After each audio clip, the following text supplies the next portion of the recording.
Angga Wijaya nelangsa tinggal sendiri di kosan. Duda Dewi Persik ngaku bergaya sesuai isi dompet.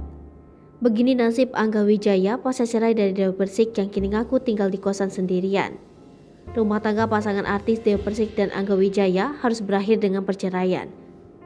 Baik Dewi Persik maupun Angga Wijaya sudah memilih jalan masing-masing. Dilansir dari tribunwow.com melalui kanal YouTube Selebcam pada Selasa 2 Agustus 2022. Angga Wijaya mengakui sempat menikmati fasilitas barang mewah yang diberi Dewi Persik selama menjalin biduk rumah tangga. Meski ikut menikmati, Angga Wijaya berujar tidak ingin memiliki fasilitas mewah tersebut seperti halnya mobil, rumah, hingga barang-barang branded.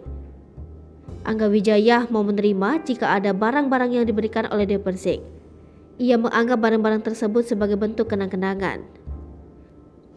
Lebih lanjut, kini setelah bercerai dari Dewi Persik, Angga Wijaya mengaku tinggal sendirian di kosan seorang diri. Angga menandaskan tak mau bergaya mewah, ia hanya ingin bergaya sesuai dengan isi dompetnya. Lipopo TV, jangan lupa komen, like, dan subscribe, serta tonton terus berita-berita terupdate lainnya ya.